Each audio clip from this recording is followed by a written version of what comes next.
हाँ जी, good evening, आदाब, नमस्कार। मैं हूं जितेंद्र सारस्वत और आप हैं हमारी application English by Jitendra Saraswat पे। और आज का हमारा चैप्टर है, हेडिंग डाल देंगे सभी, डिटर्मिनर्स। आज का हमारा टॉपिक है, हेडिंग डाल देंगे सभी, डिटर्मिनर्स। हाँ जी, आप समझेंगे भाई। डिटर्मिनर्स एक चैप्टर जब आप देखते हैं तो इस चैप्टर को पहले वीडियो में सिर्फ समझेंगे, फिर आप लिखने के लिए इसको दूसरी बार देखेंगे। ये सबसे बड़ा नियम है।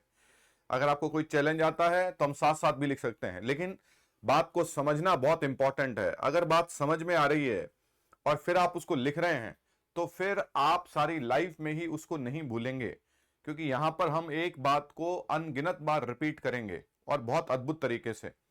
तो आप इस बात को थोड़ा समझिए प्यारे बच्चों।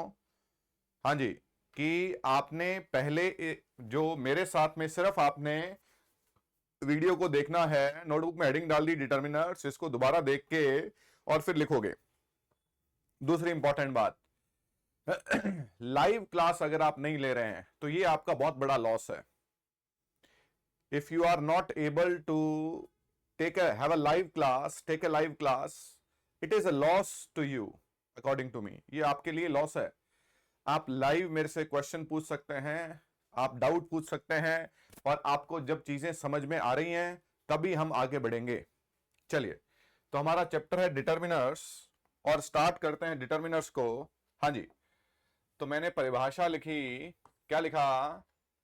हाँ जी, मैंने कहा कि डिटर्मिनर्स वे शब्द हैं, डिटर्मिनर्स वे शब्द हैं जो नाउन से पहले आके, डिटर्मिनर्स वे शब्द हैं जो नाउन से पहले आके नाउन को स्पेसिफाई करते हैं या डिटर्मिन करते हैं।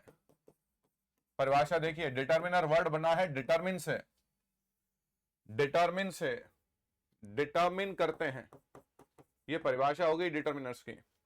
डिटर्मिनर्स वे शब्द हैं जो नाउन से पहले आके, हाँ जी, डिटर्मिनर्स वे शब्द हैं जो नाउन से पहले आके नाउन को स्पेसिफाई करते हैं और डिटर्मिन करते हैं। फिर इंग्लिश में लिखेंगे हम लोग। हाँ जी, डिटर्मिनर्स,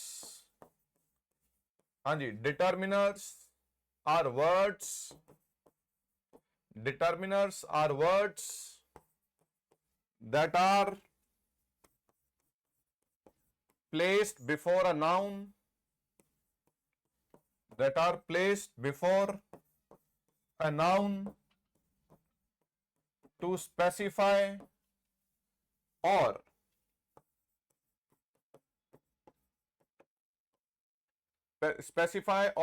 determine it आ रहा नाउन के लिए। Determiners are words that are placed before a noun, हाँ जी, to specify or determine it. तो क्या परिभाषा हो गई डिटर्मिनर की? परिभाषा देखिए कितनी अद्भुत है। परिभाषा क्या हो गई? वे शब्द जो नाउन से पहले आके नाउन को डिटर्मिन करते हैं, उसे स्पेसिफाई करते हैं, उसे हम लोग डिटर्मिनर्स कहते हैं। अब ये बहुत लार्ज सेक्शन है। मॉडर्न इंग्लिश में डिटर्मिनर्स का दायरा बहुत बढ़ता गया। पहले डिटर्मिनर्स सिर्फ क्वांटिफायर्स हुआ करते थे, फिर आर्टिकल्स को डिटर्मिनर्स में डाला गया, फिर एडजेक्टिव्स को डिटर्मिनर्स में डाला गया, फिर प्रोनाउंस को डिटर्मिनर्स में डाला गया। जो आप पॉजेसिव देखते हैं, क्वांटिफायर्स देखते हैं, डिस्ट्रीब्यूटिव्स देखते हैं, वो सब डिटर्मिनर्स के दायरे में आए। तो डिटर्मिनर्स मॉडर्न इंग्लिश का बड़ा इंपॉर्टेंट चैप्टर है। इसलिए जब वो डिटर्मिनर देता है, इसका मतलब उसने नाउन, प्रोनाउन, एडजेक्टिव, प्रेपोजिशन, बहुत सारी चीजों को इसमें डाल दिया है। ग्रामर के हर चैप्टर का थोड़ा थोड़ा पुट लेकर एक चैप्टर बना दिया गया डिटर्मिनर्स। हाँ जी, तो डिटर्मिनर वर्ड जो है, हाँ जी, शब्द क्या है? शब्द है डिटर्मिनर। हाँ जी, शब्द है डिटर्मिनर। डिटर्मिनर वर्ड शब्द बना है डिटर्मिन से, डिटर्मिनर वर्ड बना है डिटर्मिन से। तो डिटर्मिनर कौन है? जो डिटर्मिन करते हैं। वो किसे डिटर्मिन करते हैं? वो नाउन को डिटर्मिन करते हैं। तो ये तो तय हो गया कि नाउन को तो पैरेलल देखना पड़ेगा। ये तो तय हो गया कि नाउन का पता होना चाहिए। नाउन आप व्यक्ति, वस्तु या स्थान को कहते हैं। नाउन आप व्यक्ति, वस्तु या स्थान को कहते हैं माय डियर। ठीक है, तो अगर हमें पढ़ना है डिटर्मिनर को तो हमें नाउन का पैरेलल पता होना चाहिए। तो डिटर्मिनर वो शब्द हो गए, हाँ भैया, डिटर्मिनर की परिभाषा क्या हो गई? डिटर्मिनर्स वे शब्द हो गए जो नाउन से पहले आके नाउन को स्पेसिफाई करते हैं या नाउन को डिटर्मिन करते हैं। अब डिटर्मिन करना क्या होता है ये अभी आगे हम लोग देखेंगे। तो डिटर्मिनर के हमारे पास में हमने 3 से 4 पार्ट में इसको बांट रखा है। तो डिटर्मिनर का जो सबसे पहला पार्ट है, हेडिंग है हमारा पार्ट 1, हेडिंग है हमारा पार्ट 1 और पार्ट 1 है हमारा आर्टिकल। पार्ट 1 है हमारा आर्टिकल। आर्टिकल आप समझते हैं, जानते हैं आर्टिकल क्या है? चलिए, सबसे पहली बात तो आर्टिकल क्या है, सबसे पहले तो परिभाषा आर्टिकल की देखेंगे हम लोग, फिर आगे देखेंगे आर्टिकल को। मैं कहता हूं कि आर्टिकल डिटर्मिनर है। आर्टिकल डिटर्मिनर है, कोई डाउट होगा तुरंत पूछेंगे, तुरंत का मतलब तुरंत है ना। आर्टिकल जो है वो डिटर्मिनर ही है। तो आर्टिकल का परिभाषा भी वही है जो डिटर्मिनर का है। आर्टिकल का परिभाषा भी माय डियर स्टूडेंट वही है जो डिटर्मिनर का है। तो क्या परिभाषा है डिटर्मिनर का?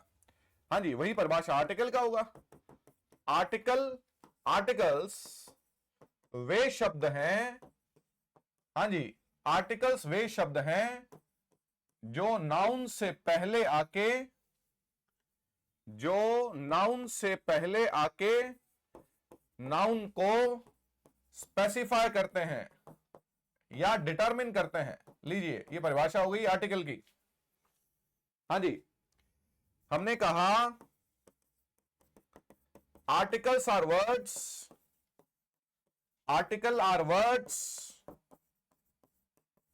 दैट आर प्लेस्ड, हाँ जी, articles are words that are placed before nouns to specify them. हाँ जी, तो आर्टिकल और डिटर्मिनर की परिभाषा अलग अलग नहीं होगी। आर्टिकल और डिटर्मिनर की परिभाषा सेम है। आर्टिकल्स वे शब्द हो गए जो नाउन से पहले आके नाउन को स्पेसिफाई करते हैं। तो डिटर्मिनर भी वही है। डिटर्मिनर कौन से वर्ड है?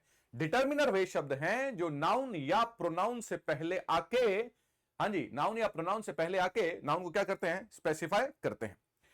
तो ये हो गई आर्टिकल की परिभाषा। तो आर्टिकल की परिभाषा डिटर्मिनर से अलग तो नहीं हो सकती है क्योंकि आर्टिकल खुद जो है वो डिटर्मिनर्स हैं। तो आर्टिकल की परिभाषा भी वही है जो डिटर्मिनर की परिभाषा है। क्लास के पहले 10 मिनट हमने सिर्फ परिभाषा को देखा है। अगर आपको परिभाषा, आप जब एक लाइन पढ़ते हैं परिभाषा की, डेफिनेशन पढ़ते हैं, तो आप सोचना कि उस परिभाषा में आधा चैप्टर छुपा होता है। अगर आप उस परिभाषा को अंडरस्टैंड नहीं कर पाए, आपने सिर्फ पढ़ लिया कि एडजेक्टिव, नाउन या प्रोनाउन क्वालिफाई करते हैं, नहीं, आपको यह देखना है कि वो परिभाषा क्या है। मेरी लाइन सुनिए कि परिभाषा में आधा चैप्टर छुपा हुआ है। हम तो परिभाषा को कुछ समझते ही नहीं है। परिभाषा का मतलब वो डिफाइन कर रहा है उस चैप्टर को, तो उसको समझना बड़ा इंपॉर्टेंट है। चलिए, आर्टिकल्स के चैप्टर को शुरू करते हैं। हाँ जी, आर्टिकल कितने होते हैं? हमारे पास में 2 प्रकार के आर्टिकल होते हैं। हमारे पास में 2 प्रकार के आर्टिकल होते हैं। एक डेफिनेट आर्टिकल है और एक इनडेफिनेट आर्टिकल है ना। इनडेफिनेट आर्टिकल में हम यूज करते हैं ए और एन को और डेफिनेट आर्टिकल में हम यूज करते हैं द को। ये हमारे 2 आर्टिकल हम पढ़ते हैं, एक डेफिनेट आर्टिकल और एक इनडेफिनेट आर्टिकल, है ना। इसमें हम सबसे पहले पढ़ेंगे यूज ऑफ इनडेफिनेट आर्टिकल। सबसे पहले हम पढ़ेंगे यूज ऑफ इनडेफिनेट आर्टिकल। हाँ भाई, सबसे पहले पढ़ा जाएगा यूज ऑफ इनडेफिनेट आर्टिकल। अगर प्रिसाइसली किसी बात को कहा जाए, प्रिसाइसली का मतलब एग्जैक्टली किसी बात को कहा जाए, तो वो बात यह है कि अगर आर्टिकल पूरा का पूरा नाउन पे टिका हुआ है, आर्टिकल डेफिनेट और इनडेफिनेट 99% जो है वो टिका हुआ है नाउन पर। अगर आपकी नाउन डेफिनेट है तो आपका आर्टिकल भी डेफिनेट है। अगर आपकी नाउन इनडेफिनेट है तो आपका आर्टिकल भी इनडेफिनेट है। कितनी अद्भुत बात है और कितनी शानदार बात है। आर्टिकल पूरा का पूरा उसका जो दारोमदार है वो नाउन पे है। एक हॉल में बहुत सारे पंखे हैं, मैंने कहा कोई सा भी पंखा चला दो, मेरी नाउन इनडेफिनिट है। मैंने कहा ये तीसरे नंबर वाला पंखा चलाना भैया, मेरी नाउन डेफिनिट हो गई। मैंने कहा क्लास में से किसी भी बच्चे को बुला के ले आओ, मेरी नाउन इनडेफिनिट है। मैंने कहा वो जिसने लाल शर्ट पहन रखी है ना उसको बुलाओ, आपकी नाउन डेफिनिट है। मोटे मोटे तौर पे ये हम देखेंगे आगे, जब डेफिनिट आर्टिकल और इनडेफिनिट को कंपेयर करेंगे तो आप देखेंगे कि आर्टिकल का पूरा भाग इस बात पे डिपेंड करता है कि हमारी नाउन डेफिनिट है कि इनडेफिनिट है। आर्टिकल अपने आप में कुछ नहीं है, आर्टिकल अपने आप में कुछ नहीं है। आर्टिकल इस बात पे डिपेंड करता है माय डियर स्टूडेंट कि नाउन आपकी डेफिनिट है या इनडेफिनिट है। अगर आपकी नाउन डेफिनिट है तो आपका आर्टिकल भी डेफिनिट होगा, अगर आपकी नाउन इनडेफिनिट है तो आपका आर्टिकल भी इनडेफिनिट होगा। क्लियर? ये सबसे इंपॉर्टेंट बात है। चलिए अब स्टार्ट करते हैं। हाँ जी, use of indefinite article. Indefinite article का यूज देख रहे हैं, अब सुने ध्यान से। इसमें मैंने लिखा पार्ट ए। हाँ जी, तो इनडेफिनिट आर्टिकल के यूज में सबसे पहले पार्ट ए में हमने लिखा, हाँ जी, यूज ऑफ ए और एन। हाँ जी, सबसे बेसिक बात कि ए कहां पर आता है और एन कहां पर आता है ना, उसको डिस्कस कर लेते हैं। तो हमने लिखा, देखना भाई, हमने लिखा, हाँ जी, जनरली, अब सुनना ध्यान से बातों को, एक एक बात को ध्यान से सुनना। जनरली वॉवल से पहले एन व कॉन्सोनेंट से पहले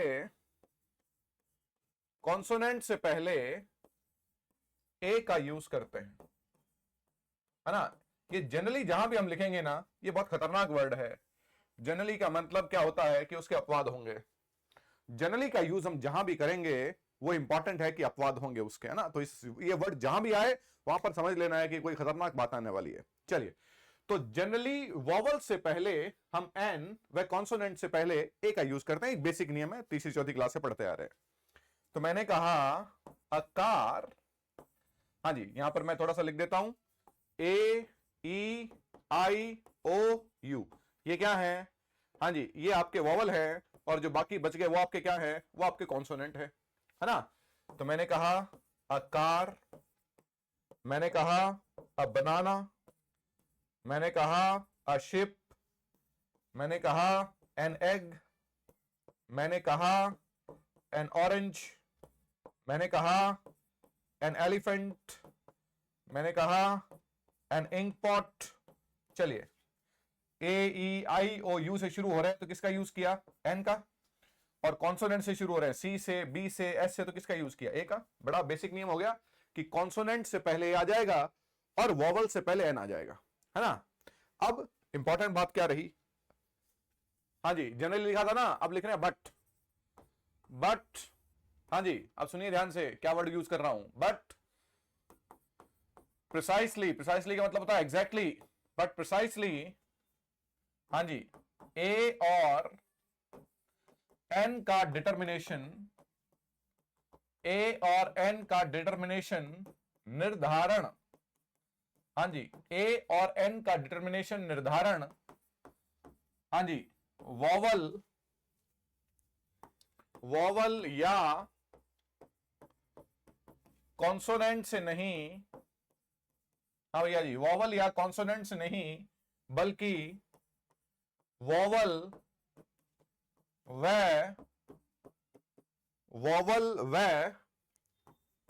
कॉन्सोनेंट साउंड से किया जाता है। चलो भैया, कलेश खत्म हो गया। अब वॉवल और कॉन्सोनेंट की बात नहीं करेंगे, अब बात करेंगे साउंड की। है जी, प्रिसाइसली, एग्जैक्टली, ए और एन का निर्धारण वॉवल या कॉन्सोनेंट से नहीं बल्कि वॉवल और कॉन्सोनेंट साउंड से करते हैं। कैसे? देखते हैं। चलिए, सबसे पहला, अब इसमें मैंने एक पॉइंट डाल दिया, हाँ जी, यू का वॉवल व कॉन्सोनेंट साउंड, हाँ जी, यू का वॉवल व कॉन्सोनेंट साउंड, हाँ जी, यहां पर लिखा यू का वॉवल साउंड। यू का वॉवल साउंड कब आएगा? जब यू का साउंड आएगा ए का। जब यू का साउंड आएगा माय डियर स्टूडेंट्स ए का, तो मैंने लिखा अंकल, मैंने लिखा अम्ब्रेला, हाँ जी, मैंने लिखा अंपायर, मैंने लिखा अनइंपॉर्टेंट। किसका साउंड दे रहा है ये साउंड दे रहा है ए का, तो क्या लिखेंगे एन अंकल, क्या लिखेंगे एन अम्ब्रेला, क्या लिखेंगे एन अंपायर, क्या लिखेंगे एन अनइंपॉर्टेंट। क्लियर। अब यू का वोवल साउंड, हाँ जी, यू का वोवल साउंड हो गया, यू का, हाँ भैया जी, यू का कॉन्सोनेंट साउंड, यू का वोवल साउंड हो गया, यू का कॉन्सोनेंट साउंड। कॉन्सोनेंट साउंड क्या है यू का, जैसे मैंने लिखा यूनिट, यू का कॉन्सोनेंट साउंड होगा यू का, ऊ की मात्रा इधर उधर देख लेना भाई, यूनिट, हाँ जी, यूनिवर्सिटी, हाँ जी, यूनिक, हाँ जी, यूनिटी, हाँ जी, यूनाइटेड, वर्ड देखना भैया, हाँ जी, क्या लिखा यूजफुल, हाँ जी, किसका साउंड दे रहा है ये साउंड दे रहा है यू का। तो जब ये यू का साउंड दे रहा है तो ये कॉन्सोनेंट साउंड है, और जब ये ए का साउंड दे रहा है तो ये वोवल साउंड है। तो जब यू ए का साउंड, दो साउंड हो गई इसकी, एक ए की एक यू की। जब ये ए का साउंड दे रहा है तो इससे पहले एन आएगा, और जब ये यू का साउंड दे रहा है तो इससे पहले क्या आएगा मेरे बच्चों, ए आ जाएगा। A unit, a university, a unique, a unity, a united, a useful. इसलिए हमने कहा कि आर्टिकल ए और एन का निर्धारण वोवल और कॉन्सोनेंट से नहीं मेरे बच्चों, बल्कि वोवल और कॉन्सोनेंट साउंड से किया जाता है ना। तो यहां पर क्या हो गया, यहां पर नंबर 1 दे दिया मैंने, मैं साउंड की बात करूंगा, वोवल और कॉन्सोनेंट की नहीं। अब यहां पर ये शुरुआत तो वोवल से हो रही है, फिर ए नहीं एन आना चाहिए, क्योंकि इसका साउंड कॉन्सोनेंट है। इसका साउंड क्या है मेरे बच्चों, कॉन्सोनेंट है। चलिए, ये नंबर 1 हो गया। अब नंबर 2 देखिए, देखो भैया, अब मैं वर्ड लिख रहा हूं, ये लाइन बाद में लिखूंगा, पहले मैं वर्ड लिख रहा हूं। हाँ जी, मैंने कहा, हाँ जी, यूरोपियन, क्या आना चाहिए इससे पहले, मैंने लिखा वन आइड मैन, क्या आना चाहिए इससे पहले, मैंने वर्ड लिखा यूरो। हाँ जी, वर्ड देखिए, वर्ड क्या लिखा यूरो। तो क्या लिखा हमने ये, हाँ जी, तो हमारा हेडिंग क्या है, वोवल जो कॉन्सोनेंट साउंड दें। हाँ भैया जी, क्या हेडिंग है, वोवल, ये रहा, वोवल जो कॉन्सोनेंट साउंड दें। हाँ भैया, वोवल जो कॉन्सोनेंट साउंड दे। आराम से धैर्य सुनेंगे, बहुत समय हमारे पास में, खूब समय। आप सिर्फ पढ़ें और सिर्फ ईमानदारी से पढ़ें। ये ईमानदारी वर्ड अगर है आपके पास में तो आप मात नहीं खाएंगे। चलिए, तो हमने लिखा he is a European, he is a one eyed man, it is a euro. अब देखिए, मैंने वर्ड लिखा ऑरेंज, ये ओ का साउंड दे रहा है। किसका साउंड दे रहा है, ओ का। मैंने लिखा, देखिए भैया, ऑरेंज किसका साउंड दे रहा है, तो मैंने कहा इट इज एन ऑरेंज। लेकिन जब मैंने कहा वन, तो ये वह का साउंड दे रहा है। यहां पर ये ओ का साउंड दे रहा था तो एन आया, लेकिन वह का साउंड दे रहा है तो क्या आया, ए आ गया। समझ रहे हैं भाई। तो ये हमने क्या कहा, जब ये वह का साउंड दे रहा है तो इसे हमने कहा कॉन्सोनेंट साउंड। जब ये ओ का साउंड दे रहा है तो इसे हमने कहा, क्या कहा, वोवल साउंड। तो वोवल साउंड है तो एन, और कॉन्सोनेंट साउंड है तो ए। तो हम क्या कह रहे हैं, वोवल जो कॉन्सोनेंट साउंड दे दें, वोवल जो कॉन्सोनेंट साउंड दे दें। चलिए, इससे अगला पार्ट क्या है, इससे अगला पार्ट हम लोग ये कहेंगे कि कॉन्सोनेंट जो, हाँ जी, कॉन्सोनेंट जो वोवल साउंड दे, उल्टा। हाँ जी, अभी क्या लिखा था, वोवल जो कॉन्सोनेंट साउंड दे, अब कॉन्सोनेंट जो वोवल साउंड दे। तो हमने क्या लिखा, शाबाश, हमने लिखा ऑनेस्ट, हाँ जी, हमने लिखा ऑनर, हमने लिखा आवर, हमने लिखा ईर, हमने लिखा ऑनरेरी। इन सब में एच साइलेंट है। ऑनेस्ट, ऑनर, ये ओ से शुरू हो रहे हैं, आवर, ईर, ऑनरेरी। ईर का मतलब होता है उत्तराधिकारी, उत्तराधिकारी। ऑनरेरी का मतलब होता है मानद, सिर्फ मान से दिया जाता है, सम्मान के रूप में। हाँ भैया, इन सब में एच साइलेंट है। हाँ जी, इनमें एच साइलेंट है। शुरुआत तो एच से हो रही है, लेकिन एच तो साइलेंट है। हाँ भैया, एच क्या है? साइलेंट है। तो इसका साउंड कौन सा आ रहा है? वोवल साउंड आ रहा है। An honest, an honour, an hour, an ear, an honorary. तो ऐसा कॉन्सोनेंट जो क्या दे? वोवल साउंड दे। ये कुछ एक बेसिक बातें थी। यू का 2 साउंड आ गया, ओ का वे का साउंड आ रहा है, एच साइलेंट है इन वर्ड्स में, है ना। तो ये ए और एन का निर्धारण मोटे मोटे तौर पे इस तरीके से हम करते हैं।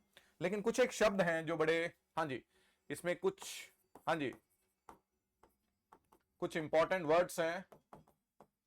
हाँ जी, कुछ इंपॉर्टेंट वर्ड्स को लेंगे। चलिए आप लोग बताएंगे। मैंने एक वर्ड लिखा होटल। होटल से पहले क्या आएगा? फिर मैंने लिखा हिस्टोरिकल, इससे पहले क्या आएगा? और तीसरा लिखा ईयर, इससे पहले क्या आएगा? बताओ भैया, अभी आंसर दोगे फटाफट, शाबाश।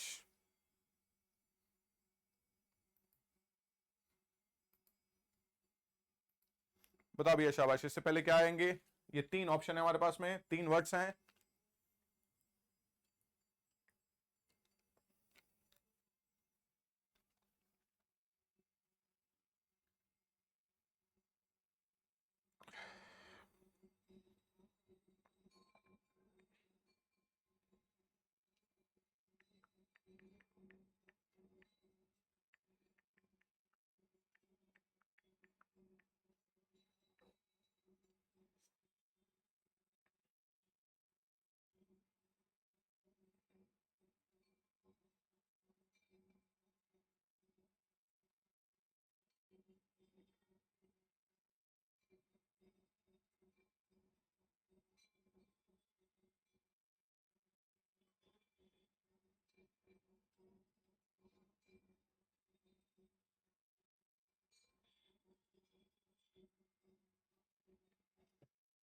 हाँ जी, आंसर दो बच्चा, क्या कर रहे हो?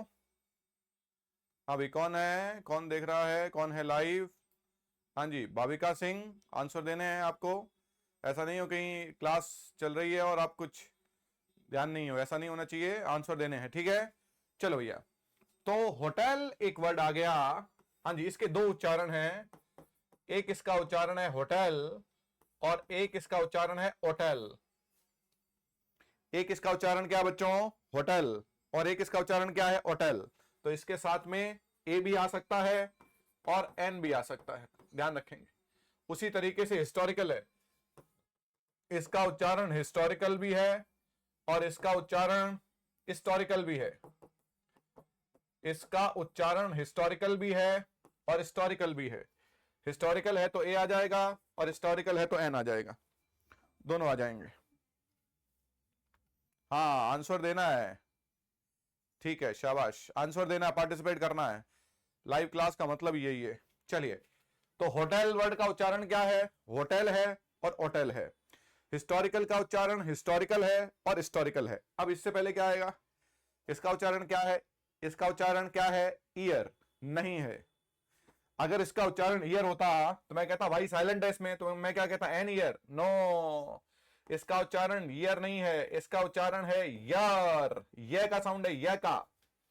ईयर नहीं है, ईयर नहीं है, ईयर हम बोलते हैं। उच्चारण गूगल पे ट्रांसलेट करके देखेंगे कि इसका उच्चारण क्या है। इट्स अ यार, इट हैज बीन अ यार सिंस आई केम बैक, है ना। तो इसका उच्चारण यर है, यर। तो यर से पहले किसका यूज करेंगे मेरे बच्चों? यर से पहले, हाँ, यर से पहले किसका यूज करेंगे? ए का यूज करेंगे। चलिए भाई, ये निर्धारण हो गया किसका? ये निर्धारण हो गया ए और एन का। क्लियर? तो सबसे पहले तो एक एक्सरसाइज लिख रहा हूं और आप लोग बताएंगे। हाँ जी, एक एक्सरसाइज लिख रहा हूं और आप लोग बताएंगे कि ए आएगा या एन आएगा। मेरे द्वारा बोर्ड पर लिखी हुई हर बात को बिना दिमाग लगाए आपने नोटबुक में लिखना है। हाँ जी, गुड, शाबाश। चलिए, ए, यस। आपने बिना दिमाग लगाए नोटबुक में लिखना है। एक्सरसाइज हो, सेंटेंस हो, कुछ भी हो, आप उसे बोर्ड पर लिखेंगे। हाँ, इसमें दिमाग नहीं लगाना है। चलिए, आपने क्या करना है? ए और एन भरना है। चलिए लिखे भैया।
चलिए अब ये आपको फिल करने हैं। I saw monk yesterday.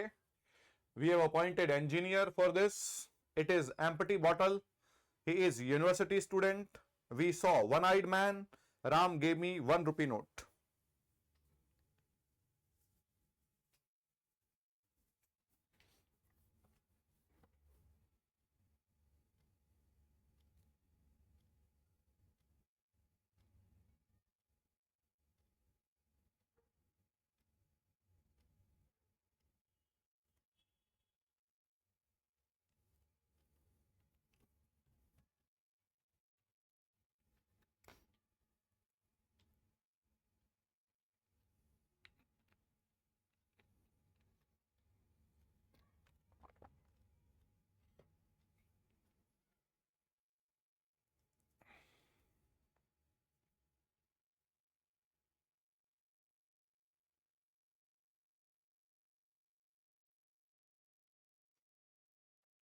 हाँ जी, आसान है, बहुत आसान है, शाबाश। मॉन्क, मैं का साउंड है, I saw a monk yesterday, एक साधु देखा। वी हैव अपॉइंटेड इंजीनियर, ए का साउंड आ रहा है, एन इंजीनियर। हाँ जी, एम्प्टी, ए का साउंड आ रहा है, एन एम्प्टी। यूनिवर्सिटी, ये का साउंड आ रहा है, ए यूनिवर्सिटी। वन, वह का साउंड आ रहा है, ए आ जाएगा। राम गेव मी, वह, वन, वह का साउंड आ रहा है, Ram gave me a 1 rupee note, a one-eyed man, a university student, an empty bottle, an engineer, etc. चलो भैया, ये हो गया हमारा ए और एन का डिटर्मिनेशन। क्लियर है? चलिए अब देखेंगे। हाँ जी, अब यहां पर देखो हमने क्या देखा था। देखो भैया, यहां पर हमने लिखा, हाँ जी, यूज ऑफ क्या, इंडेफिनिट आर्टिकल। ए देख लिया था, अब बी देखें भाई। पार्ट ए देख लिया, और हाँ जी अब देखें पार्ट बी। पार्ट बी में, हाँ भैया पार्ट बी देखें। ए देख लिया कि ए किससे पहले आएगा और एन किससे पहले आएगा। चलिए, हाँ जी, डाउट होगा तो पूछोगे क्लास में, चाहे क्लास 10 मिनट नहीं, चाहे 1 घंटा एक्स्ट्रा चली जाए। ए एन एन ए ए ए, क्या बात है, बहुत बढ़िया, शाबाश, गुड, ऑल करेक्ट, शाबाश। चलो तो अब क्या लिखेंगे, अब दूसरा क्या है।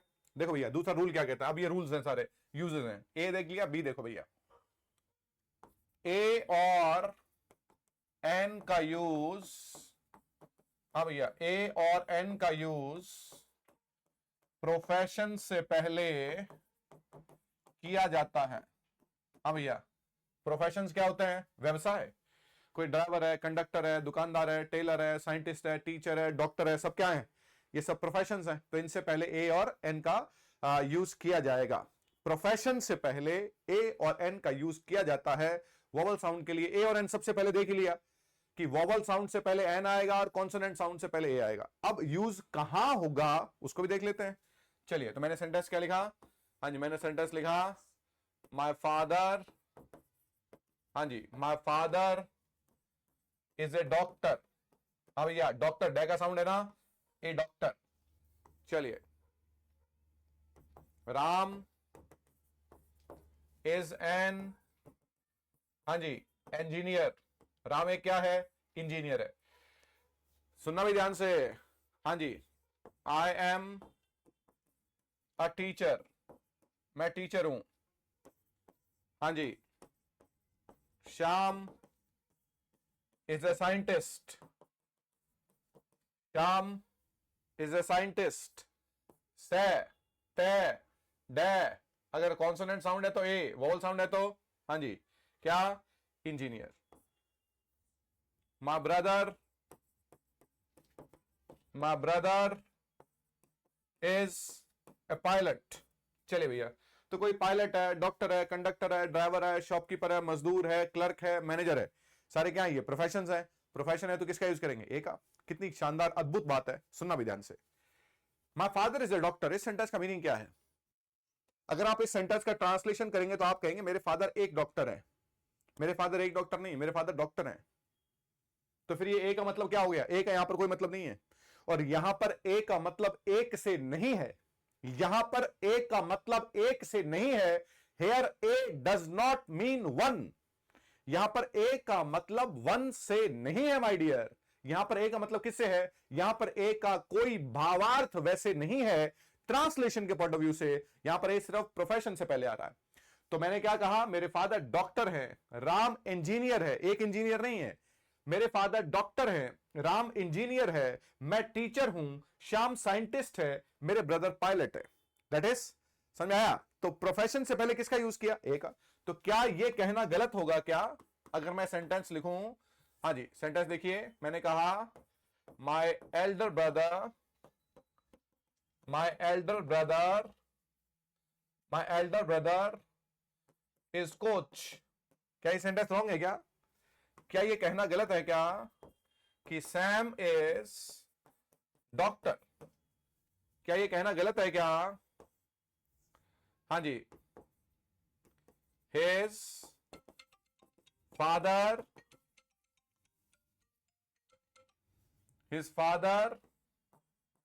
Is driver. क्या ये कहना गलत है क्या? यस, ये सभी रॉन्ग सेंटेंस हो गए। All are wrong sentences. My elder brother is a coach. Sam is a doctor. His father is a driver. किसका यूज करेंगे?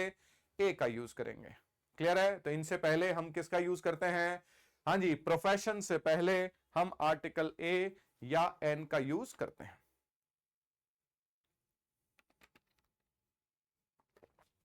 हाँ जी, क्लियर है?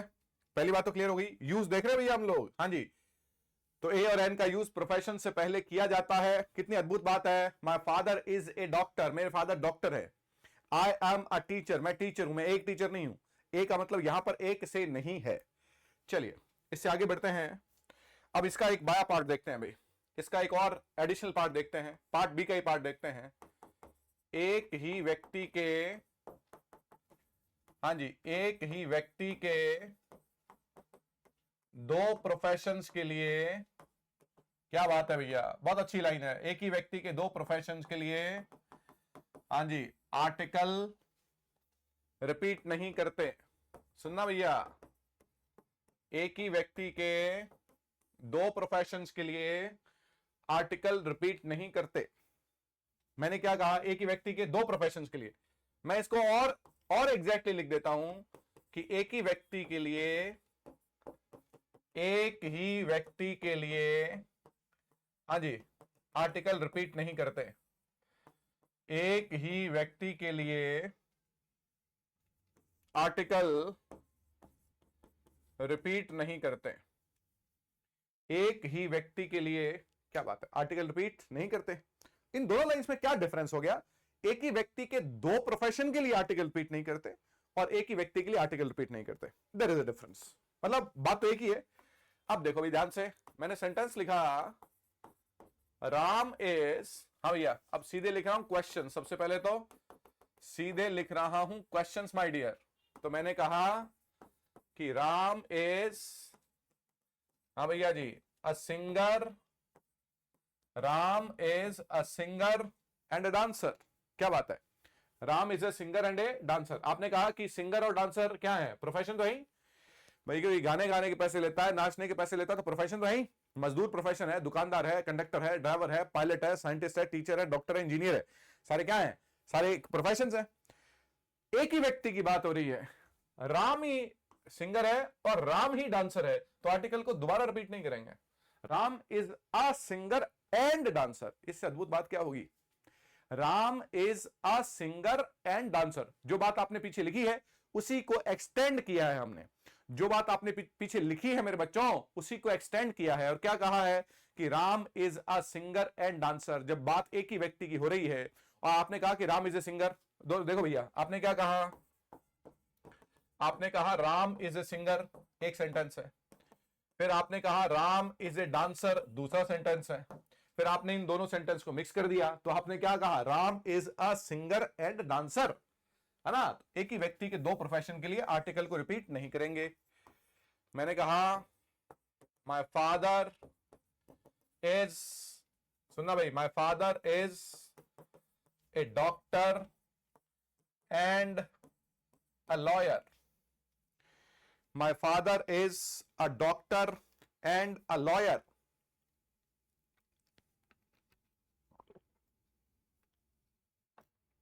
बोलो भैया, my father is a doctor and a lawyer. मेरे father क्या है? एक ही व्यक्ति की बात हो रही है, मेरे फादर डॉक्टर हैं और मेरे फादर लॉयर है, तो आर्टिकल को रिपीट नहीं करेंगे।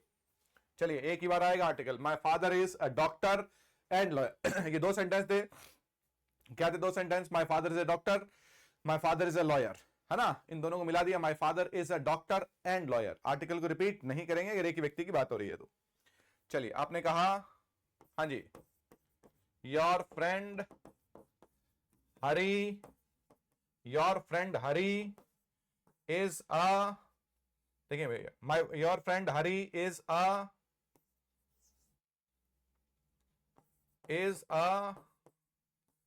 Driver and a conductor. तुम्हारा फ्रेंड जो हरी है वो ड्राइवर भी है और कंडक्टर भी है। ए ड्राइवर आ गया, कंडक्टर से पहले ए नहीं आएगा। चलिए, हाँ जी, आपने लिखा Sam is a scientist and a writer.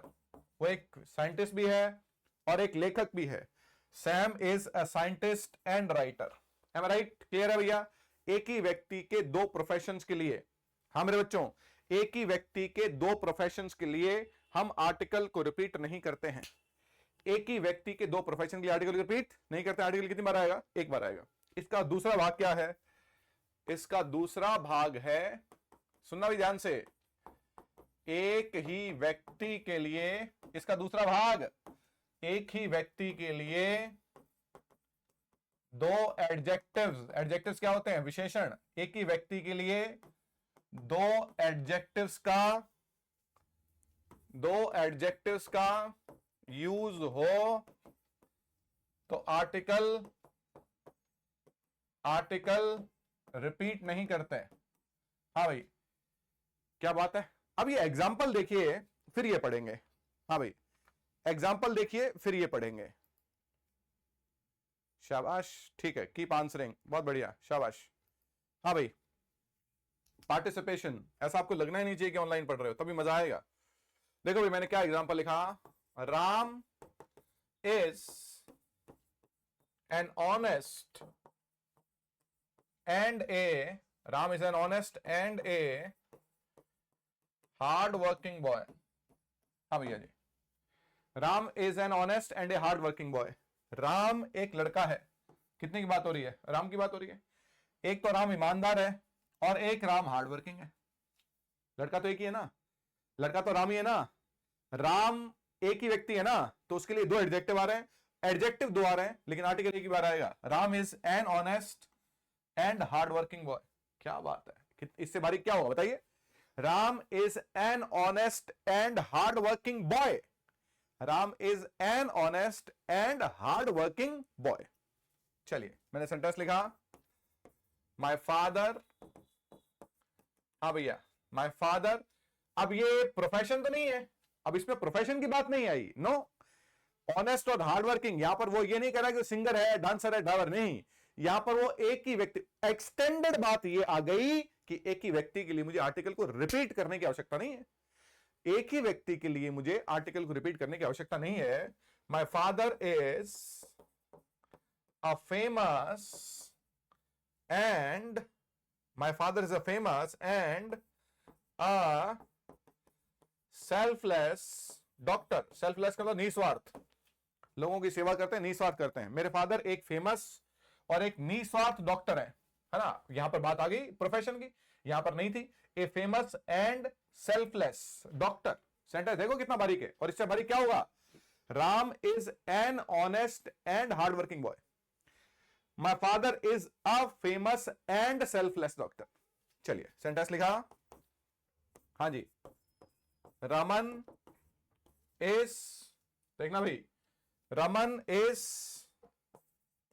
A good and a caring employ. Caring का मतलब जो ध्यान रखता है। Ram is a good and a caring employ, अच्छा है और ध्यान रखने वाला है। एक ही व्यक्ति के लिए, हाँ भैया, Ram is a good and a caring employ, a repeat नहीं होगा। तो क्या लिखा मेरे बच्चों, हमने लिखा एक ही व्यक्ति के अगर दो प्रोफेशन है, हाँ भैया जी, एक ही व्यक्ति के अगर कितने प्रोफेशन है, दो प्रोफेशन है,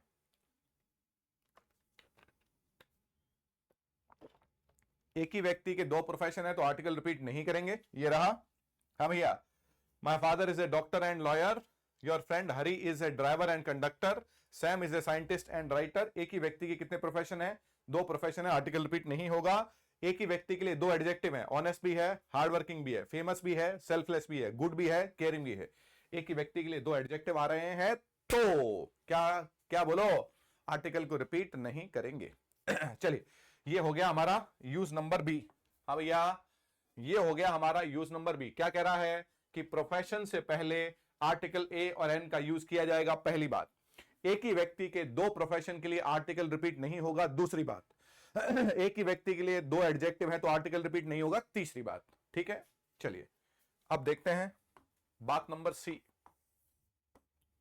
हाँ जी,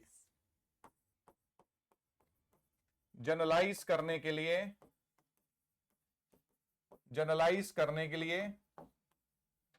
ए और एन का यूज किया जाता है। जनरलाइज करने के लिए ए और एन का यूज किया जाता है।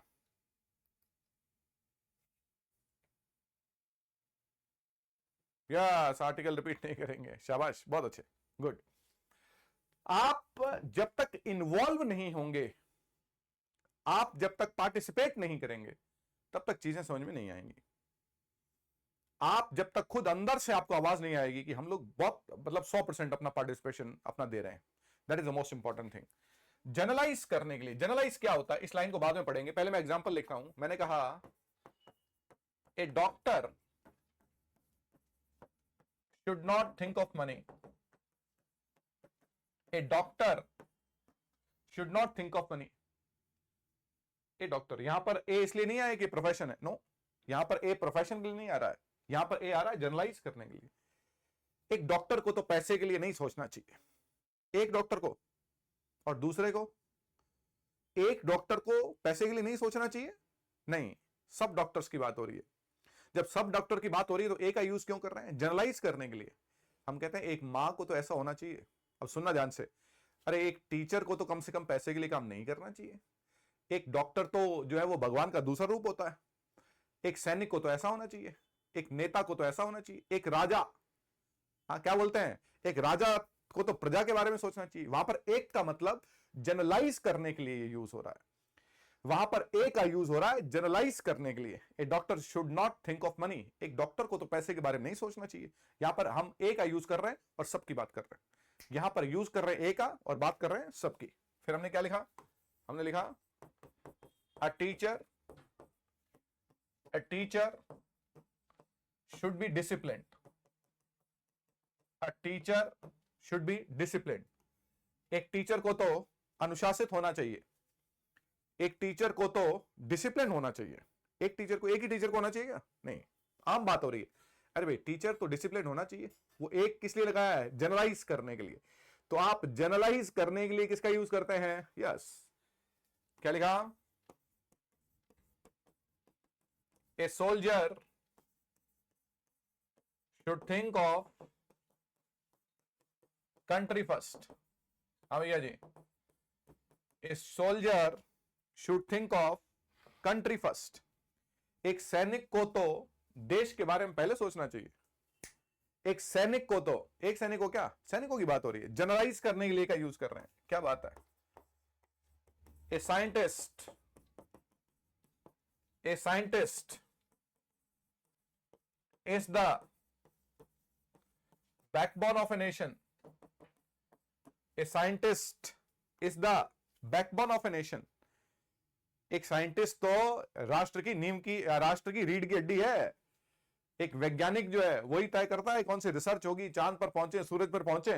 क्या लिखा, ए साइंटिस्ट, तो एक ही साइंटिस्ट रीढ़ की हड्डी है, क्या जनरलाइज किया है।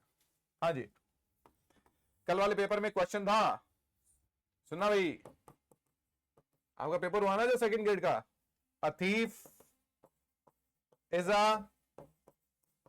danger to society। हाँ जी, एक चोर तो समाज के लिए खतरा है। एक चोरी खतरा है क्या, बाकी चोरों क्या हुआ? यस, तो क्या लिखा? एक डॉक्टर को कैसा होना चाहिए, एक टीचर को, एक सोल्जर को, एक चोर, एक वैज्ञानिक, एक दुकानदार, एक मां, एक पिता, एक बड़ा भाई, एक दादा, एक दादी, एक पड़ोसी, एक दुकानदार, एक मजदूर, है ना। तो वहां पर ए का यूज कर रहे हैं किसके लिए? जनरलाइज करने के लिए। ये हमारा चैप्टर था, आज हमने शुरू किया डिटर्मिनर्स। कल हम लोग इससे आगे बढ़ेंगे। आपसे गुजारिश है कि इसको एक बार पढ़ लें, क्योंकि कल की क्लास की शुरुआत जो है वो हम लोग इसके रेपिटेशन से करेंगे, इसको रिपीट करेंगे और फिर आगे बढ़ेंगे। क्लियर?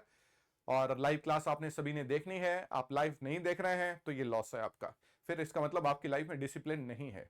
ऑनलाइन पैसे वो कोर्स खरीद के कुछ भी नहीं होता है, लाखों लोग कोर्स खरीद के बैठे हैं। हमारा मकसद ये है कि एटलीस्ट हम स्टूडेंट को इस बात के लिए किसी न किसी तरीके से ऑनलाइन लाइव क्लास का जो इंपॉर्टेंस है वो उनको पता लगे। पहली बात तो आपको वीडियो 2 बार देखना है, एक ही वीडियो 2 बार देखना है। सबसे पहले लड़ाई तो यही हार गए आप कि अब आप वीडियो 2 बार कहां से देखोगे? आप तो एक ही बार देख पाओगे और लिखोगे, देखोगे और लिखोगे, तो पहला लॉस तो वही हो गया। तो इस बात को समझना है और डिसिप्लिन से, अगर आप में अनुशासन नहीं है तो बहुत भीड़ है दुनिया में। अभी 4th ग्रेड का पेपर है, 26 लाख स्टूडेंट, 26 लाख, समझ रहे हैं? कुछ देशों की जनसंख्या है इतनी तो, जितने आप पेपर दे दोगे। तो इसलिए बिना अनुशासन के हम सफलता हासिल नहीं कर सकते हैं। डिसिप्लिन लाइए अपनी लाइफ में और रोजमर्रा की लाइफ में डिसिप्लिन लाइए, तब सफलता हमसे दूर नहीं है। बहुत बहुत शुक्रिया।